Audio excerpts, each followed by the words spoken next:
Hello, everyone. Welcome back to the show. This is Anthony. And this is James. And we just saw The Last Duel the other day. And I thought this movie, I was expecting it to be good, but it was excellent. I was blown away. I think it's got two of the best performances of the year from Jodie Comer and Matt Damon.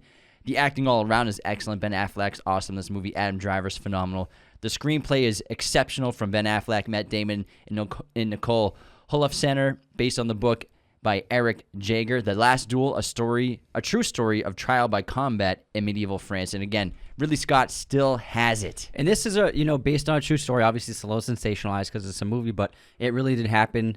And this was a real duel that was like the last public duel to settle a dispute in France's history. And it is a fascinating story. It's an excellent, excellent screenplay. Matt Damon and Ben Affleck, along with Nicole, really crafted something very original, and I was shocked at how good the script was. And then Ridley Scott, I love him to death, but he does have a lot more like misses in the last 20 years or so. Yeah. And especially with the sequels he's been making, he has been a little underwhelming at times. Like I like Prometheus, but Alien Covenant is not that great. But then in The Martian's his last good movie, but this movie, I was shocked at how good it was. Me too. I knew it was going to be pretty good.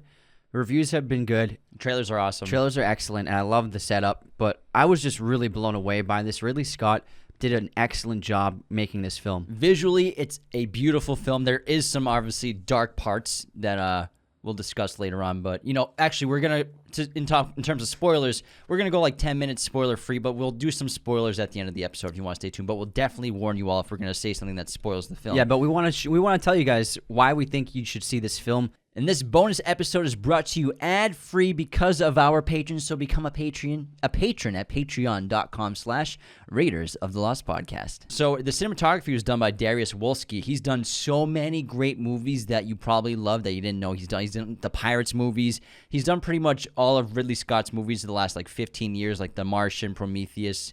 He did The House of Gucci. So everything Ridley's been coming out with, it's his new cinematographer. It's exceptional cinematography, all practical filmmaking, huge sets, tons of extras, production design, wardrobe. I love it. We've been getting some great medieval stories turned to film the last 5 years, like The King with Timothée Chalamet. Really good movie. I think that might be Netflix's best original film so far. And then Outlaw King, which stars Chris Pine. I like that movie a lot. Another great medieval stories. And what I think that Ridley and these filmmakers captured with the medieval world in those films that we never really seen done super well is the combat, especially when you're wearing knights full of armor combat. I loved the way they did it in this film. And you could say no one has done that better than Ridley, whether it be Kingdom of Heaven and Gladiator. He really has tackled this world in an amazing way. Even Robin Hood has a lot of that. And the fight scenes in this movie are insane. They're so good. He does things differently that you've never seen before. He's done all these ancient medieval battles, and you would think, it's going to be the same thing as Gladiator. It's still unique. He does it. He changes it up and does things you've never seen before. And there were some great moments of violence that had you and I literally jumping out of our seat. We both screamed. We screamed at one point. It was really fantastic, and he's really still got it as a director, and I think he knows how to keep a battle visually interesting, and he's done it so many times, and you've seen so many of these battles on film, and he makes it really unique every time, and I was really just blown out of the water by some of these action sequences. And the mystery of the film in terms of who's telling the truth, because it's about an accusation by the character Marguerite. So the main cast is made up of Matt Damon as Sir Jean de Carouge, Adam Driver as Jacques Legris, Jodie Comer plays Sir Jean's wife, Marguerite de Carouge, and so Marguerite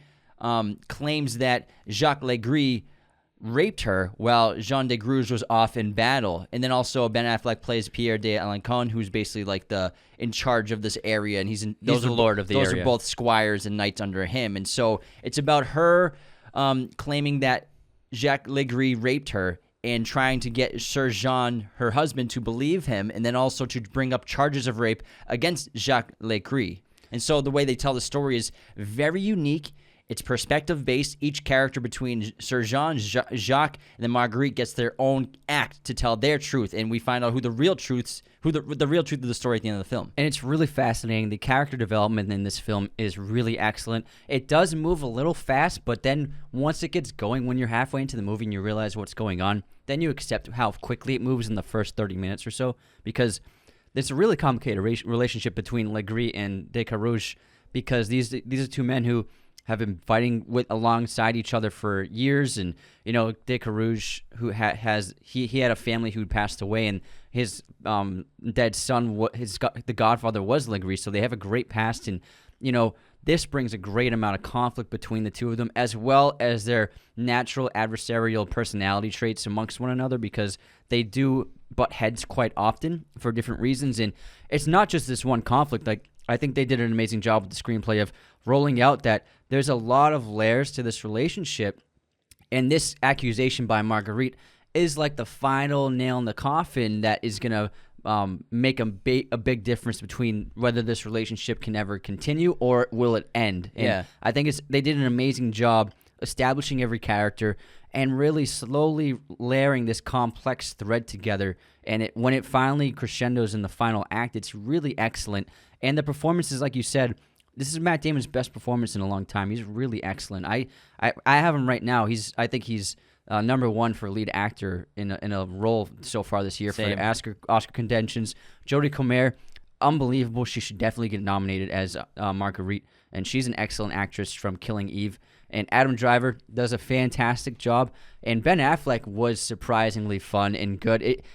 This is like reminds me so much of Good Will Hunting, because they play similar roles where Matt Damon plays the lead, heroic kind of lead, and then Ben Affleck plays a supporting character with a mix of comedy in there. Yeah, and Ben's awesome he doesn't get a ton of time in the first act, but then he starts coming into the play about halfway through the film, and he just kind of becomes a scene stealer in a lot of the moments because his character's so interesting and funny. And again, Jodie Comer, she has such a complex role. They all really have interesting, complex roles, but hers might be the most difficult to pull off because, again, each character gets a section of the film to tell their truth. And so it's the truth according to Jean, the truth according to Jacques, and then the truth according to Marguerite. We're not going to tell you whose the truth is until we get to the spoiler part because we don't want to let you know, because I went into it not looking up the story, not wanting to know who won the battle. I didn't want to know who won the duel and whether Marguerite was telling the truth or not. So I wanted to find out while watching the film, and it was very rewarding to wait for that moment. In this movie, it's so relevant and timely, especially for things that are socially on the consciousness of a Western culture in terms of gender politics and equality amongst men and women. And this film does a really great job of using nuanced storytelling to display how difficult life was for women in this age, in this era. Like, for example, Marguerite, even though she's made the claim of rape against Legree, the government and the church don't see it as an act against Legree.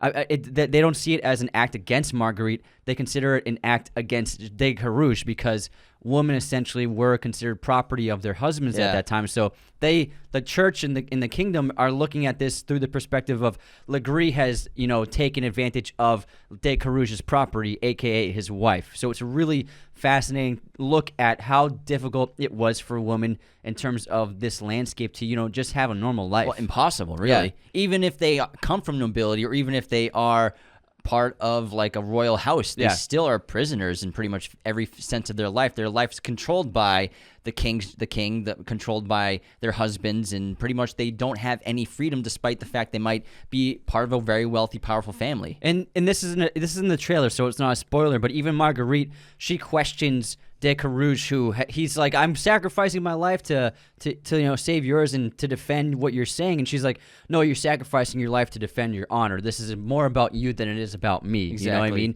And he's taking the perspective of, oh, this has happened to me, rather than, oh, this has happened to my wife. Yeah, and again, I think this is a point right now we might head into spoiler territory. What do you think? You got anything else to say that wouldn't spoil the film? I would just say you should definitely check this film out. It is long. It runs at 2 hours, 40 minutes, so it is a long film, but the payoff is really worth it.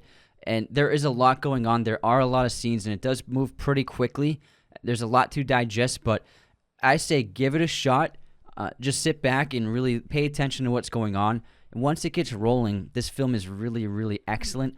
And I couldn't recommend it enough. It's one of my favorites this year. It might be my favorite behind Dune so far. Yeah, and I'm just really disappointed. The box office is so lackluster. It's got $17 million worldwide on a $100 million budget. It's not getting seen, really, unfortunately. You know, it's a tough time to come out. We have Dune, we have Bond, we have Halloween, we have The French Dispatch. So many movies coming out in October, so it's obviously a difficult environment for a film like this to come out. So hopefully we're not seeing, like, the death of these great period pieces, because it is an incredible film. It's maybe my second favorite film, third favorite film of the year so far. And, you know, we've seen some great ones. But let's head on over to spoiler territory right now. So, again, warning, before you go see The Last Duel, shut this podcast off now. Go see The Last Duel and then come back and tune into what we talked about. All right, spoiler territory. Here we go. For me, The Last Duel is an incredibly important film for both men and women to go watch, because it shows how the perspective of the truth shifts based on whose voice is actually being heard. And in this story, like countless before, the victim's voice is least important to those laying judgment in the matter, despite it being the truth, and the entire situation was artificially resolved by fate rather than justice. So basically what we find out is through these perspective-based stories. So part one is the facts according to Descartes. Then part two is the facts according to Legris. And then part three is the truth according to Marguerite. And we do find out that she is telling the truth. Yes, and it's a really brilliant way to tell a story. A couple of films have done this before, but essentially is what happens is you see the events of the film take place, the plot of what exactly happened, not just the incident itself, but the events leading up to the incident from the perspective of each of the three characters. And what's really interesting is that with each character, as you're seeing their story play out, they obviously, since they're viewing it through their own eyes and their own mind, they see themselves as, you know, the one who's the one who's more righteous, the one who honestly is more of a victim and more heroic figure, especially in terms of the men. And you could say that the men view themselves as heroes, whereas, you know, Marguerite views herself not as a hero or a heroic figure, but as a victim, which she is. And in terms of Matt Damon's character, Descartes, he views himself as someone who is a loving husband. He views himself as someone who has been fallen victim to Legris, who seems to be, you know, a sinister personality who is, you know, whispering into the Lord's ear, turning him against Descartes, and, you know, he accepts the land that was supposed to go to Descartes based upon the marriage with Marguerite. It was initially verbally part of the deal, but then Pierre bought the land from the landowner before they got married, so the land was already sold before Descartes married Marguerite. So took the land. Yeah, he took the land basically. And many other instances where, you know, Descartes finds himself falling victim, and yet Legris seems to always be coming out on top. Yeah, so whoever's telling the story between Descartes and Legris, the other person looks worse. For in each person's perspective, what's interesting is Ridley Scott and the filmmakers and the screenwriters, they go back to the same events, but from the perspective of each character. Yeah. And so they did a great job filming it. Between Descartes and Legris, when they view each other's own perspective, when we're watching each other's own perspective, the other person looks worse. And in the other person's world, they saved their life. So in Descartes' version, he saved Legris' life in battle, whereas in Legris' version, he saved Descartes' life in battle. And so they have this back and forth where the other one seems to be, I'm the better person than you. And Descartes is also a complex character where his family, his name carries weight with it. You know, his father is very well known. He was the captain of that area of France. The fortress, yeah. And it's his birthright, basically, to get that and take over the captainhood of that. But because Pierre favors Legris, which we learn through their relationship in Legris' perspective, where they are very friendly with each other, and they spend a lot of nights together, obviously, doing lots of crazy things. They're bros. He gives Legris the land that was promised to the dowry of Marguerite and Descartes because of their wedding. He gives the most valuable piece of land from Marguerite's family to Legris as a gift for basically settling his books financially, and because he has his favor and he likes him a lot more. And what's really interesting about Legris' perspective was because at first, through Descartes' perspective, he seems like a decent man and like an honorable man, and he's a great warrior, and we feel like empathy towards him for what's happening. Things are not going his way, and he seems to be trying to do the best he can. You know, he seems like a very loving husband. But then when we see Legris' perspective, we learn that Descartes really is a very difficult person to, you know, have a normal relationship with. He's very stubborn, we learn. He's very feisty. none of the other men respect him. They respect how great of a warrior he is and how he'll put his life on the line for his king time and time again. But, like, for example, when De Carouge is being knighted, all of the other warriors are, like, chatting amongst themselves, and he has to yell at them all to be quiet during his ceremony of being knighted. And when we see that Legree and Pierre, the Lord, are very close and they seem like best friends, we learn that Pierre and De Carouge have known each other for a very long time. And Pierre can't stand De Carouge, you know, drives him crazy. He's so stubborn. He's always causing problems, and he always, like, seems to overreact and cause situations and blow them out of proportion. And so Pierre doesn't want anything to do with De Carouge, and it's De Carouge's own doing. So we learn that Pierre made no effort to keep the land within De Carouge's family and made no effort to make him the captain because he can't stand him. And according to each man, their perspective of their relationship with Marguerite differs according to their perspective and are both false according to the truth of the film, which is Marguerite's real truth in her perspective. So according to De Carouge, he's a very loving husband. On their wedding night, he's like tells her not to worry because this is her. She's about to lose her virginity. She's very scared. I'm sure most men in this era in medieval world always take advantage of their wives because, like we explained, they were technically their property. So who knows how horribly they were treated? We can only imagine on a regular basis. So she was rightfully terrified. But according to De Carouge, he was always very gentle with her and respectful with her and loved her very much. And they missed each other when he was away at battle, and they had a beautiful relationship according to De Carouge. And then according to Legree, he and Marguerite had some spicy, flirtatious relationship that never existed. You know, at that ceremony, the birth of the child of one of the squires that they all are invited to. According to Legree, him and Marguerite were flirting intensely, and they have so much in common. And there's the kiss that De Carouge has Marguerite give to Legree. From Legree's perspective, there was like passion in it and like kissing, it's like sparks and fireworks went off, and they both felt it, which is total BS. And then when Marguerite and De Carouge are dancing amongst the others, in De Carouge's perspective, they're dancing very intimately, and he's smiling and laughing. But in Marguerite's version, he's very stiff and doesn't seem to enjoy dancing. And also in that scene, in Legree's version, I'm getting there. Oh, sorry. Legree's perspective, she keeps looking at him across the dance hall, like smiling and looking at him. And Legree takes it as, oh, she's very interested in me and she fancies me. But in the reality of Marguerite's truth, we learn that Marguerite is showing De Carouge how to treat a man who is your rival with kindness and with smiles, and it's easier than just being bitter rivals and constantly fighting. And so it had nothing to do with flirtation or showing that she liked him or was interested. She was like putting on a show for De Carouge, and Legree took it as her flirting with him. And so the rape that happens to Marguerite in De Carouge's perspective, we never see what happens. We just see Jean de Carouge come back from battle, and Marguerite tells him that she was raped. And according to Jean de Carouge, he was completely supportive of her and undyingly basically said that he would support her and help bring up charges and make this right without hurting her or harming her or anything. It was a warm embrace he gave her. But then the reality was that once she revealed the truth to him, he grabbed her by the throat and was strangling her with fury.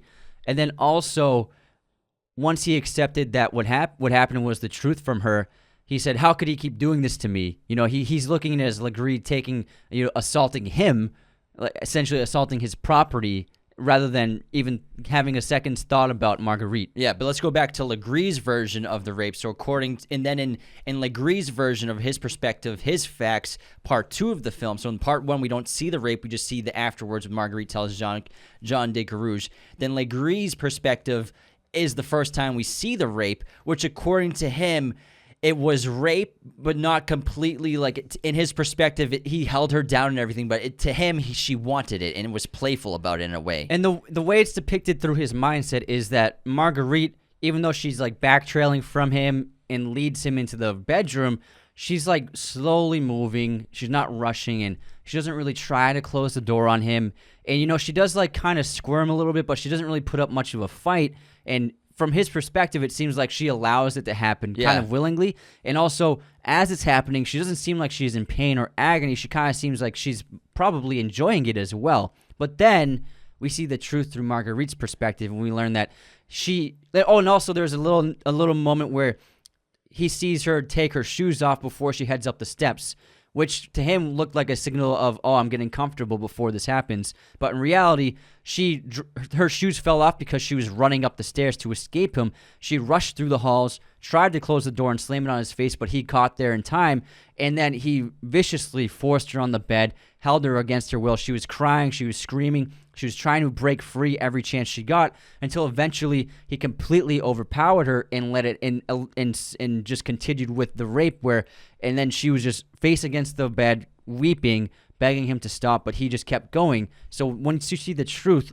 you can see how blinded this man was by the act. Yeah, he even thinks that she wanted it when he leaves the room both times in part 2 and part 3. So from his perspective, and when he's leaving Marguerite's truth, the truth of the story, he says, we couldn't help ourselves. And also, don't tell your husband because he might kill you. And also, before he officially, when he gets into the bedroom and he starts to, chase her around that circular table, it reminds you so much of in the beginning of Legree's story, when him and Pierre have their nights of just getting drunk and sleeping with many women, how they play these games of chasing each other. And he's like, if you run, I will only chase you, something like that, which he thinks is it's a game. She wants to play this game with me. She definitely wants me. And because why wouldn't she? We have this connection. So she wants it, but she knows she shouldn't take it, or she shouldn't let me do it, but she's going to let me anyways. And even after that, Legree confesses to a priest his sin, but the way he views the sin, he views it as adultery against a married man's woman, which had nothing to do with rape. He just views it as, oh, I bedded my friend's wife, which means I'm an adulterer. That's how he views the sin, not as rape, because he doesn't view it as a rape. He views it as two people in love who committed adultery and coveting. Yeah, so exactly. Those are his two great sins according to him, not rape. The exactly. Vicious rape, which Marguerite's her truth, the truth of this film. From Marguerite in part 3, it's tough to watch. It's really vicious. It's violent, and she is screaming as loud as she can. She does everything she can, but she's left alone by Jean de Carouge's mother because her mother despises Marguerite, and she blames her for all the misfortune in their lives and that Jean de Carouge has had the last several years, and for not producing an heir. Yeah, it's a really incredible way to tell this story, and Marguerite's story is tragic because she has to deal with the rape, and then she has to deal with the violent reaction of her husband, who nearly chokes her to death because he's so furious that Legree did this to his property, his wife, that he nearly kills her in the process of just learning the news. And then, even though she has told him what happened, he still makes her sleep with him. So essentially, she gets raped again. You could probably say she's getting raped constantly by Jean de Carouge. Yeah, I believe he says something along the lines of, "I won't let Legree be the last man who's bedded you," something like that. Yeah. And it was just one of the most powerful moments of the film. It's so disturbing, and it just caught you off guard, and I was shocked when I heard that line. Yeah, and one of the most tragic elements of the film is Jean de Carouge in the stories, all three. He does support her, but again, it's mostly for himself, and bring these charges up against Legree. And he takes it to the king because Pierre is essentially the court system in their area. And so then he appeals to the king, and he gets the hearing in the trial, and that's where he's able to have the duel, and I think they need every vote in Parliament to accept it. And in terms of the duel, Carouge, he wants to do the duel, but through his first perspective, he makes it seem as though it's an honorable thing, like this man deserves to die for what he did to my wife. He needs to be punished. But ultimately, we see, once the perspectives are laid out, Carouge wants to kill Legree because of how much he hates him. And this is an opportunity for him to finally defeat this man who has been his longtime rival. And so it's more of an opportunity than a way of getting revenge for his wife, a way of getting revenge for himself against Legree. And in Marguerite's truth, in the truth of the film, in the third act, we see more of the court proceedings than we do in the other two versions of the men's perspective, and we learn basically that from her point of view that not only is it only possible to get pregnant by having an orgasm during sex with your husband. That's what they believed. According to this rule, it's science. That's why she hasn't been able to get pregnant, because apparently she's not feeling pleasure from the sex. That's the way it's supposed to happen. But now she's pregnant exactly 6 months after the supposed rape occurred. So according to the court system, it's possible that the rape was made up and she was feeling pleasure, which is why she got pregnant from the rape, which is horribly offensive and absurd to believe. And then after that, they say maybe she just imagined the rape happening. So And you can even see the queen reacting like she doesn't say anything. I think it's really smart that the queen never says a word in this film. It's the king who speaks, but we often see inserts of her reactions to moments like that where she obviously reacts like that's the most ridiculous thing I ever heard, to just think that this woman imagined being raped. That's absurd. But even though she's the queen, even she can't speak out against these men in this room. And I think the most absurd part of this whole story is that even though Marguerite's telling the truth, it doesn't matter, because the fate of her in her life is going to, it's coming, I mean, the result of the trial and everything in the duel, according to them, it's going to come down to God and come down to fate. So it's just come down to this battle. But according to them, if Jean de Carouge wins the duel, that means that she's telling the truth. But if Legris wins the duel, that means she was lying and she'll be burned alive, which is insane. Which basically means that in this world, women cannot tell the truth. It's like up to God and up to fate to determine situations like this. And that's such a horrible thing, because even her mother-in-law tells Marguerite that she too was raped when she was younger, but she didn't say anything about it, and she never, called for a trial or anything or accused anyone, because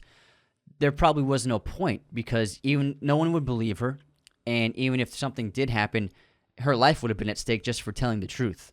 And so Marguerite is the most courageous person in this entire story. Yeah, and Jean de Carouge fails to mention to Marguerite what will happen to her if she loses the duel, and she finds out during the court proceedings that if Jean de Carouge loses, she'll be burned at the stake. She'll be whipped and then burned, Which is for 20. And they said, the priest says sometimes it takes up to 20 minutes for them to die from the fire, which is absolutely insane. It's once they said that, I was like, I was horrified. I was like, I hope to God de Carouge wins this duel. But I love the storytelling in this film with that three-way perspective, but also Ridley opens the film up with the opening of the duel, the preparations, and then the final part of the film is the actual duel. And the battle sequences in this movie are exceptional. Like the one on the river, we see two different versions of it. Both are done so well. The violence is brutal.